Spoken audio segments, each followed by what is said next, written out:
Bonjour, bonjour, chers amis du mystère, et bienvenue sur les oracles d'Edelweiss. La rue Erlanger, à Paris, serait-elle maudite? À 2 pas du bois de Boulogne, cette rue longue de 495 mètres fut construite en 1862. Elle débute rue d'Auteuil et se termine boulevard Excelmont. Son nom est dû à un certain Émile d'Erlanger, un banquier allemand d'origine juive, propriétaire des terrains sur lesquels elle fut édifiée. À noter que sous l'occupation allemande, un capitaine et directeur de, je cite, l'Institut d'études des questions juives, souhaita marquer ce lieu d'une étoile jaune, en raison de l'origine d'Émile Erlanger. Mais ce projet n'aboutit jamais. Nous sommes ici pour relater une série de drames plus surprenants les uns que les autres que cette rue de Paris a connus en moins d'une quarantaine d'années. Des faits tragiques, sordides, voire sortis tout droit d'un film d'horreur. Commençons par l'affaire la plus trouble et retournons dans les années 70 où un jeune chanteur aux allures de playboy fait tourner toutes les têtes et chavirer le cœur de nos mamans. Oui, je parle bien de Mike Brandt. Originaire d'Israël, Moshe Brandt connaît succès et gloire en sa 28e année. Mais lors de cette tragique journée d'avril 1975, alors qu'il est justement en visite chez une de ses amies au 6 rue Erlanger, il tombe du 6e étage et meurt dans l'ambulance qui le transporte à l'hôpital Ambroise Paré à Boulogne-Billancourt. Suicide, crime ou accident? 50 ans plus tard, on se questionne toujours sur les causes de sa chute et tous les doutes sont permis. Puis ce sera le tour d'une jeune néerlandaise, Renée Hartevelt, de connaître une fin terrible dans cette rue aux nombreuses impasses. Nous sommes le 11 juin 1981. La jeune femme de 24 ans est étudiante en littérature comparée à l'université Paris 3e lorsqu'elle fait la connaissance d'un étudiant japonais, Issei Sagawa. Le jeune homme ne paye pas de mine. Dû à une encéphalite mal soignée dans son pays lorsqu'il était petit, sa tête est disproportionnée par rapport à son corps. Sa taille aussi étonne, puisqu'il mesure 1,52 m. Aussi, lorsqu'il attire la jeune femme dans son studio, situé, vous l'avez deviné, rue Erlanger, celle-ci ne se méfie pas le moins du monde que sa vie va se terminer de manière abjecte quelques heures plus tard. Lors de cette soirée, elle va repousser ses avances et lui va lui tirer une balle de 22 longs rifles dans la nuque. On pourrait en rester là, mais ce qui va suivre fait froid dans le dos.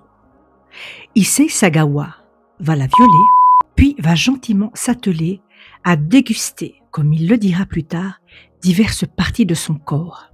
Des parties, vous l'avez deviné, un peu connotées. Il prendra même plusieurs photos de ses avancées. Puis il placera le corps de la malheureuse dans 2 valises et partira à pied, en plein jour, direction le bois de Boulogne, avec comme projet d'y abandonner son macabre bagage. Seulement, il est surpris par un couple qui, attiré par cet étrange manège, sent que quelque chose ne va pas. L'étudiant japonais prend aussitôt la fuite.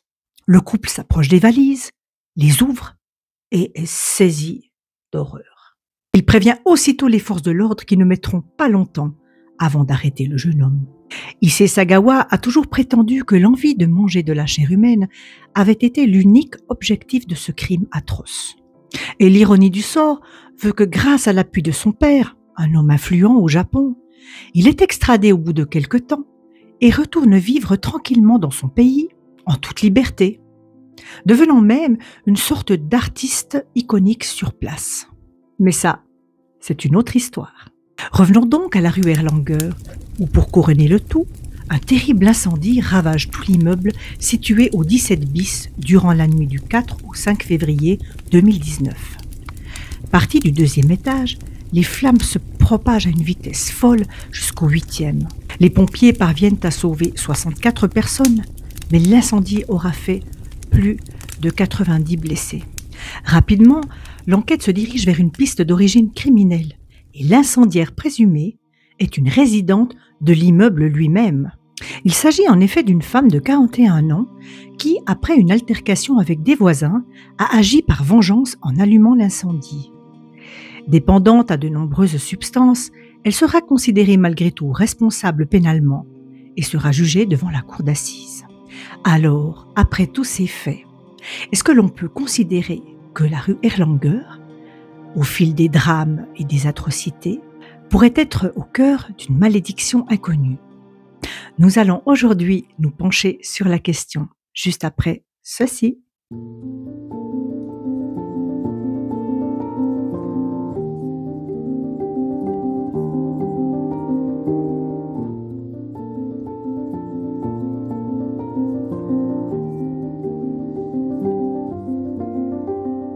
Bonjour, bonjour mes amis du mystère et bienvenue dans cette nouvelle exploration.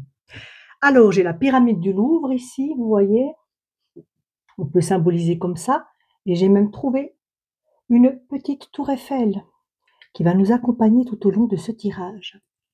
Dites-moi dans les commentaires comment vous allez, dites-moi si ce genre d'enquête vous intéresse.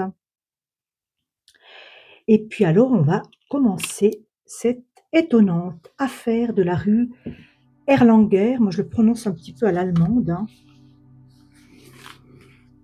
La rue Erlanger, dans le 16e arrondissement de Paris. Qu'est-ce que les cartes peuvent nous dire à son sujet?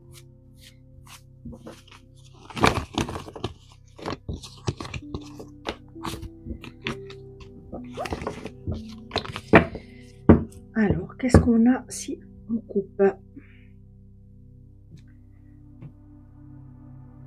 On a un ermite.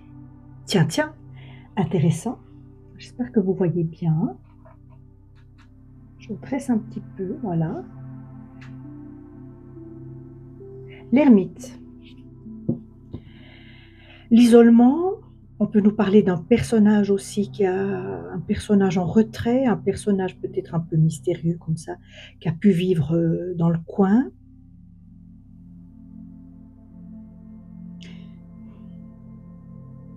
Ouais, on verra ce que la suite va nous apprendre. Je vais en prendre 3. Erlanger. Peut-être qu'on va en savoir plus sur le personnage Erlanger lui-même, hein. Alors, on a une affaire ici d'équilibre et de communication, principalement. Mais pas que, hein. Par la tempérance, on a aussi une certaine idée de transmission, aussi, d'un héritage qui peut se faire.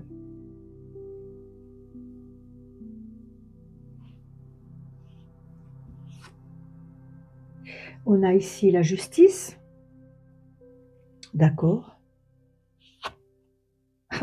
Et le diable quand même ici. D'accord. Alors c'est particulier, moi j'ai rarement fait des tirages sur des lieux. J'ai plutôt fait des tirages sur des personnes.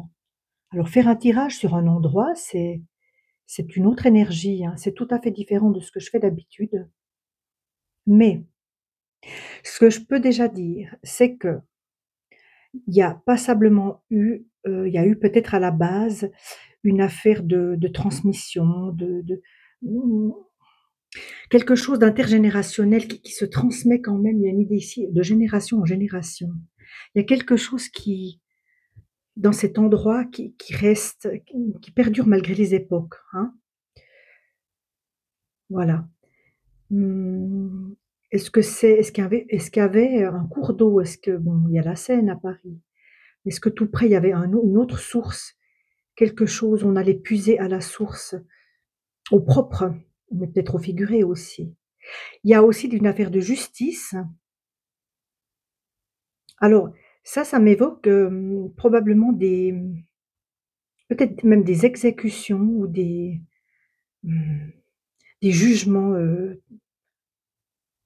d'époque, des jugements peut-être cruels qui ont eu lieu à cette place-là, à cet endroit-là. Est-ce qu'à cet endroit-là, il y avait un lieu style tribunal ou style, comment on appelle ça? Une cour, où on juge, vous savez? Pourquoi pas on pendait les gens? C'est possible.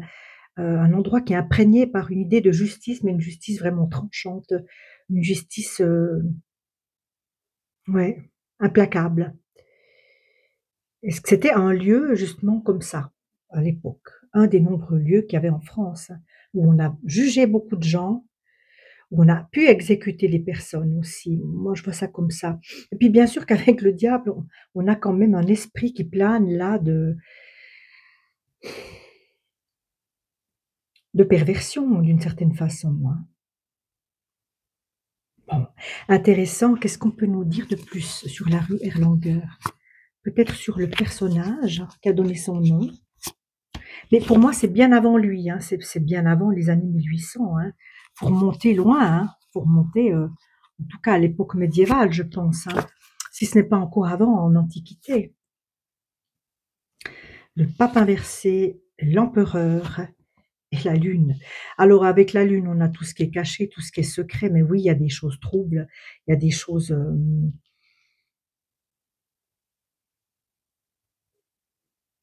des secrets malveillants, des secrets, troubles, hein, quand même, dans cette rue, hein. On l'a ici révélé par cette carte, plutonienne, de la lune. La lune qui on est en eau trouble ici, hein. C'est quelque chose qui est transmis dans les époques. Il y a quand même un genre d'esprit ou d'énergie qui est transmis au-delà des époques. Ici, avec le pape inversé, j'ai, un côté spirituel, mais un côté spirituel qui serait plutôt sombre justement, si je le mets en corrélation avec le pape. C'est pas la spiritualité, entre guillemets «bienveillante» ou, noble ou, telle qu'on peut l'imaginer à l'époque, mais c'est un pape renversé, c'est une certaine connaissance, mais une connaissance peut-être plutôt occulte. Moi, je pense aussi, voilà, je cherchais le mot depuis tout à l'heure et ça me vient maintenant, l'occultisme. Moi, je pense que c'est dans ce lieu-là, à cet endroit, dans des maisons, il a pu y avoir aussi un centre, occulte dirigé par une personne peut-être autoritaire, ce qui a donné lieu à de nombreuses situations troubles et des secrets, hein. Alors vous savez, bon, il y a eu les Rose-Croix, il y a l'équerre et le compas, hein. Vous voyez de qui je parle? Il y a toujours eu des sociétés secrètes, une société secrète, oui, dont les lieux se sont imprégnés. Je remets une ligne. Alors tout ça, ça peut créer des égrégores. Une égrégore étant une forme de pensée, mmh, qui qui qui est émise par plusieurs intentions de plusieurs personnes à la fois qui convergent vers le même but, hein. Voyez ça comme une espèce de grand nuage, créé par toutes ces formes de pensée qui souhaitent quelque chose. Alors voilà, c'est ça un égrégore. Un égrégore, ça peut être puissant, hein, ça peut donner lieu à après justement à des formes d'énergie qui agissent dans le matériel, qui agissent dans le terrestre, qui agissent dans le subconscient aussi des gens, hein, qui restent là. Et pour moi, il y est resté ces formes de pensée, multiples, dirigées vers un objectif, mais qui est pas forcément salutaire pour les personnes. Il est resté quelque chose là, comme ça. Alors là, on parle du point de vue ésotérique, mais ça peut se rattacher à des choses qui se sont passées aussi, des lieux empreints de souffrance. Voilà, hein. On a le chariot à l'envers, on a la papesse maintenant et la mort.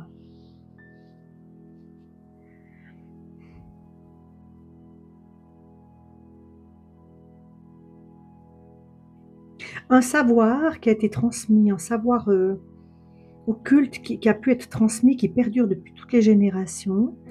Et là, maintenant, avec le chariot inversé, ça m'indique que, ça a pu prendre une autre direction ou qu'il y a eu un changement. Et c'est vrai que depuis, bon, depuis 2019, il s'est rien passé de particulier, ça veut rien dire, n'est-ce pas? Un changement de direction quand même ici, avec ces histoires de justice. On a la personne, qui détient le pouvoir, la personne, un père, un chef, un guide spirituel qu'on suit, mais qui a une certaine autorité, mais qui a aussi la connaissance des choses, qui connaît les choses, qui a un grand savoir, avec la papesse ici. Alors une femme entre en jeu ici, avec la papesse. La papesse aussi, elle est liée à des connaissances d'en haut. Alors moi, j'ai l'intuition du spiritisme ici, avec la papesse. J'ai une intuition d'une femme qui a pu mener des séances de spiritisme. Je ne sais pas pourquoi, c'est ce qui me vient. Faudrait investiguer, moi je ne suis pas sur place, mais il faudrait voir s'il n'y a pas eu, même peut-être qui c'est qu'on a dans les figures célèbres du spiritisme en France. Il faudrait peut-être faire une recherche là-dessus. Mais il y a quand même une femme ici. Alors, je peux pas vous dire bien ou mal, hein, c'est pas noir ou blanc, hein, vous voyez, noir, blanc, elle au milieu. C'est quelqu'un qui essayait d'entrer probablement en contact avec les défunts, voilà. Mais quand on fait ce genre de choses, on le sait tous, si on a des minimums de connaissances, même un minimum de connaissances, qu'on ouvre la porte à des, on va appeler ça des énergies pour ces personnes, des énergies qui sont pas toujours bienveillantes. Voilà. On peut nous parler aussi ici avec le diable d'un personnage qui a pu être, moi j'ai le mot là maintenant, tueur en série qui me vient, qui a pu être quelqu'un de malveillant, qui a pu vivre là très longtemps. Alors, je parle pas de l'étudiant japonais, c'est bien avant lui, hein, bien avant l'étudiant japonais, ça, qui a eu maille à partir avec la justice.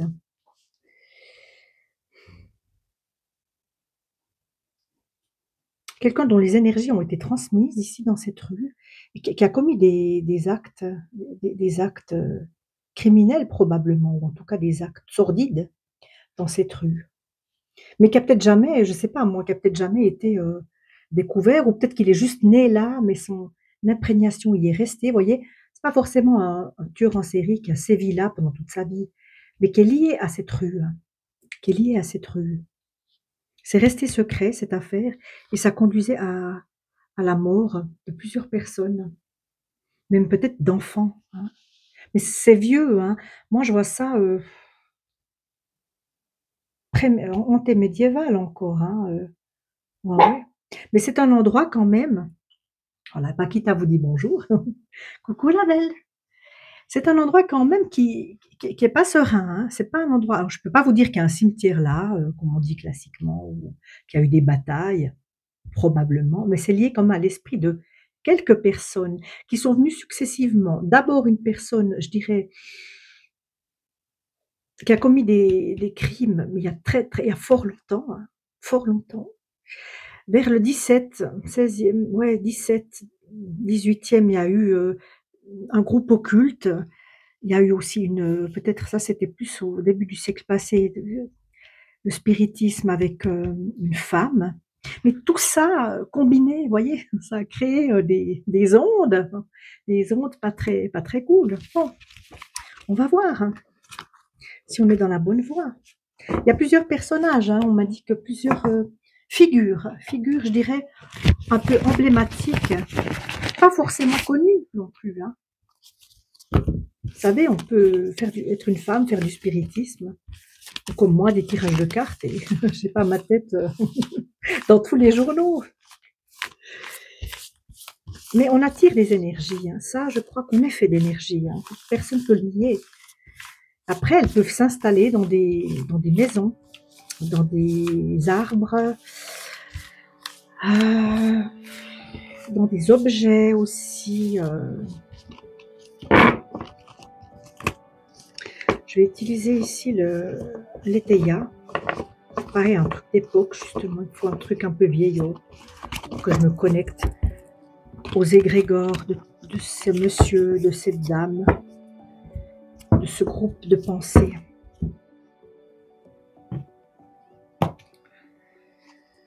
J'ai une inquiétude ici. J'ai l'inquiétude qui ressort à la coupe.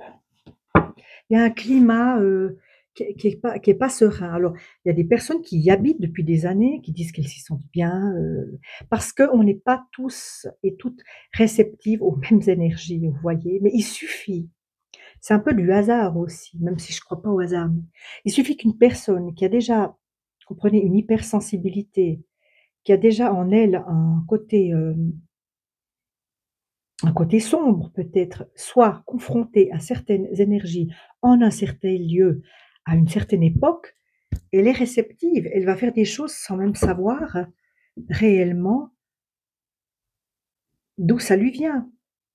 Pour en revenir à Issei Sagawa, il a été établi qu'une fois de retour au Japon, il semblerait, il a été sous contrôle, hein, il a été contrôlé quand même. Laissé en liberté, mais plus ou moins contrôlé quand même par les autorités japonaises. Il n'a plus jamais, à la connaissance du public en tout cas, recommencé ses actes. Donc c'est vraiment quand il était à Paris et quand il habitait dans cette rue que ça lui est venu.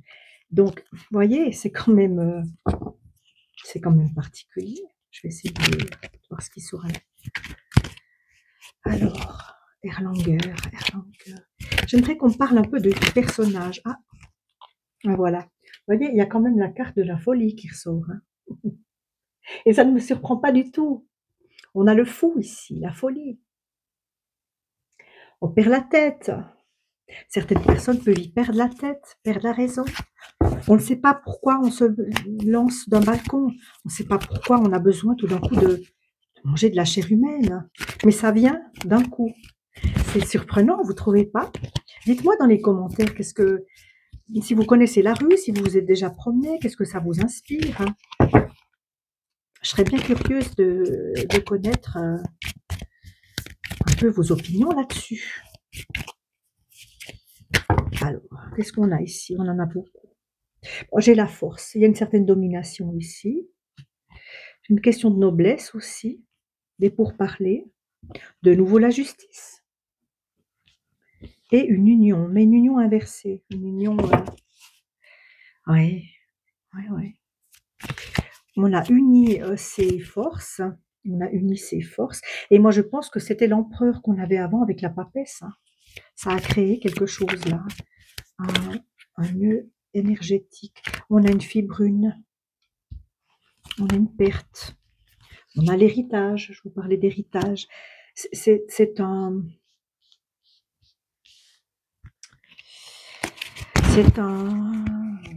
une affaire transgénérationnelle, ça, hein, qui certaines personnes poussent certaines personnes, malgré elles, malgré leur, leur bon, leurs bonnes intentions, à commettre des choses atroces.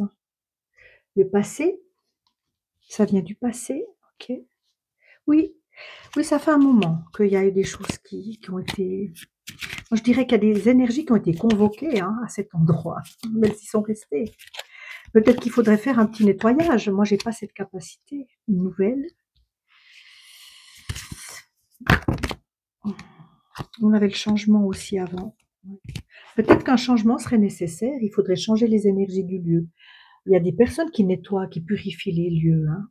Ça a peut-être été fait par certaines personnes spirituelles. Ça a été fait, mais je pense que ce serait pas un mal.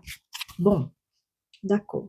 Je vais recouvrir les cartes comme ça vient et on verra ce qu'on a. Ouais, j'ai toujours cette idée, moi, de spiritisme, hein, quand même. Alors, on a un traître avec la folie.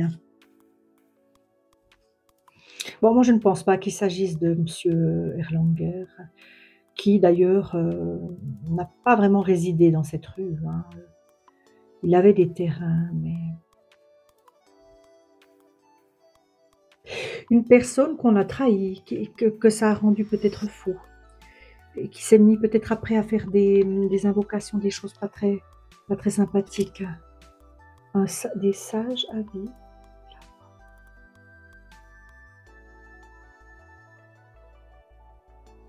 Pourtant, on nous indique ici, avec les avis sages, qu'il y avait dans ces groupements des personnes qui n'étaient pas habitées par des mauvaises intentions. Mais on a quand même tâché de les dominer, on a quand même voulu dominer. Il y avait quelqu'un, je pense qu'il s'agit de l'empereur, qui avait un ascendant qui était très fort. L'ennui. On nous parle d'une personne noble, une personne qui était de bonne famille, donc, qui a commencé à avoir des ennuis apparemment, on a les couples ici, des ennuis peut-être d'ordre sentimental, des ennuis personnels et on a la misère ici. On nous parle peut-être d'un homme ici, possiblement d'un homme qui a tout perdu, hein, qui a tout perdu, qui a pu tout perdre d'un seul coup, se retrouver dans la ruine. Avec la justice, j'ai la prospérité. Avec la justice, j'ai la prospérité. On a pu s'enrichir avec, certains procès, avec certains actes de loi. D'une union est né un projet, sont nés des projets, voyez? J'ai un homme, une femme et puis un genre de prêtre ici sur la carte. J'ai une union, ouais, moi je vois une union entre un homme et une femme, hein. Une union entre un homme et une femme. La fille brune, expédition. Expédition.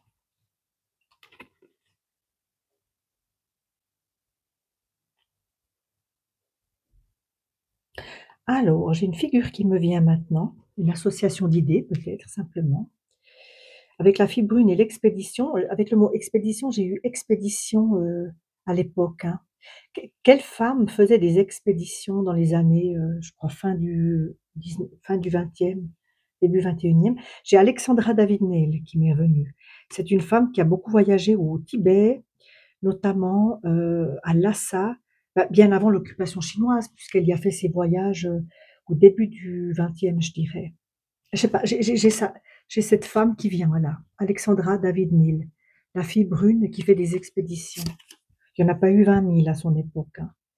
Le présent, la perte. Présent. On a d'un côté, on reçoit des cadeaux, d'un côté, on reçoit on perd quelque chose. On gagne pour perdre. Ou alors, avec le présent, nous signifie actuellement. Actuellement, il y a des pertes. Il y a une perte dans cet endroit. Avec l'héritage, on a le chagrin. Oui. Quelque chose de triste en héritage, hein. C'est pas un héritage, comment est-ce qu'on appelle ça? Un héritage énergétique, un héritage d'un lieu qui est apaisant, vous voyez bien. On a du chagrin et là, avec le passé, j'ai une maladie. Quelqu'un est mort, bon c'était courant, hein, à ces époques de mourir d'une maladie. Moi j'ai un homme ici.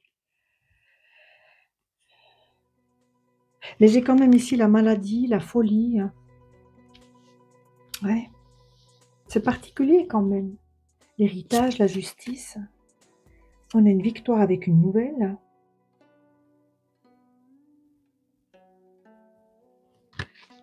Et puis, avec le changement, j'ai la critique.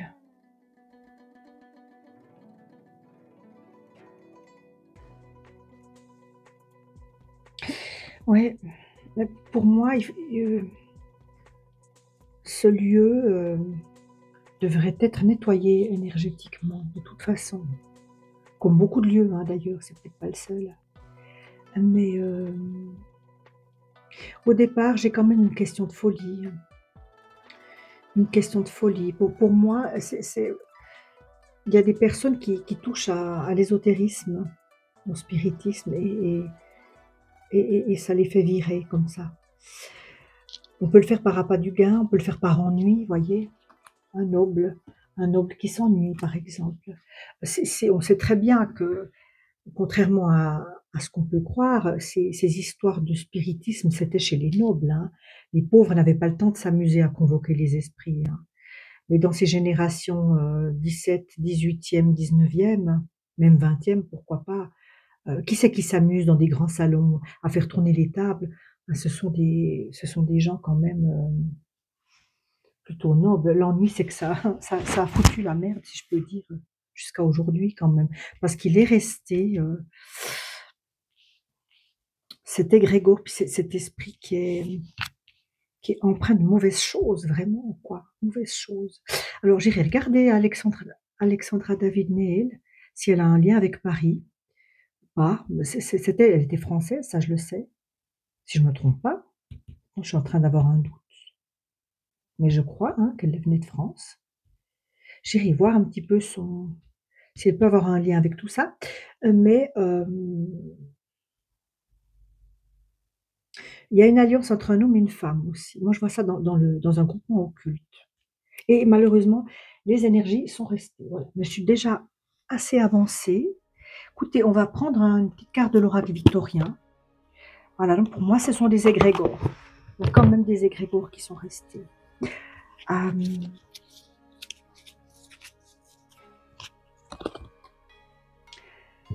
un dandy, on retourne à l'époque. Élève tes pensées pour que tes mots s'envolent avec dignité. L'élégance des gestes sincères vaut 1000 fois celle des apparences. Très bien. Je vais en prendre encore une. On nous signale peut-être justement un milieu dandy. Alors, le mouvement dandy, c'est quoi? C'est fin du 20e, fin du 19e, peut-être? Tout début, les années 20, comme ça, je dirais, je sais pas. Euh, la rose. L'amour est omniprésent. Il nous donne le temps de guérir les blessures d'antan. Les vieilles blessures, ouais. Pour mieux aimer à chaque amour naissant. Prends ton temps et fais honneur à ce noble sentiment. Bah, plus il y aura d'amour dans cette rue et ailleurs, plus il y aura de gestes posés qui seront positifs.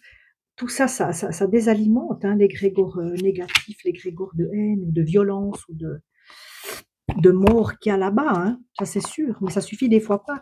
Pour purifier les lieux, il faut les nettoyer complètement. Et un lieu malade. Un lieu malade. Et je vais voir, peut-être j'ai un message concernant cette papesse. J'ai peut-être un message des sorcières hein, que j'aime bien aussi. Voilà, je vais les étaler. Alors, désolée, c'est un petit peu de nouveau pas très clair. Vous voyez mes cartes des sorcières. J'aimerais étudier un peu cette papesse. Parce que pour moi, il y a quand même une femme qui a joué un rôle aussi. Un rôle aussi très important dans cet héritage. La sirène. La sirène. Alors, avec la sirène, qu'est-ce qu'on a?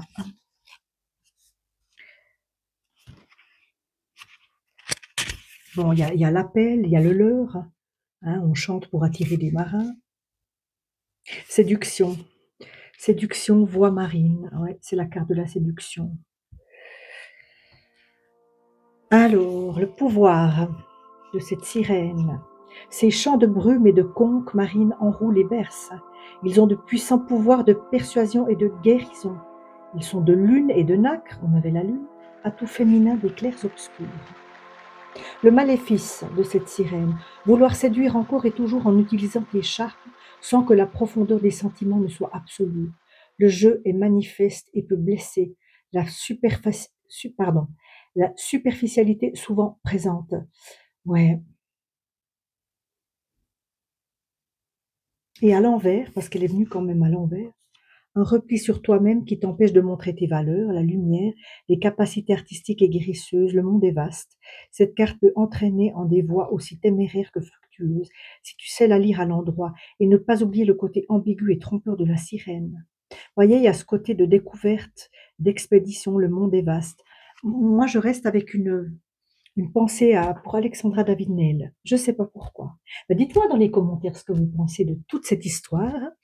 Je vous lirai, je lis tous les commentaires et j'y réponds la plupart du temps avec, avec curiosité. Je serais bien contente de connaître votre opinion et puis je vous remercie d'avoir suivi cette guidance. On se donne rendez-vous la semaine prochaine.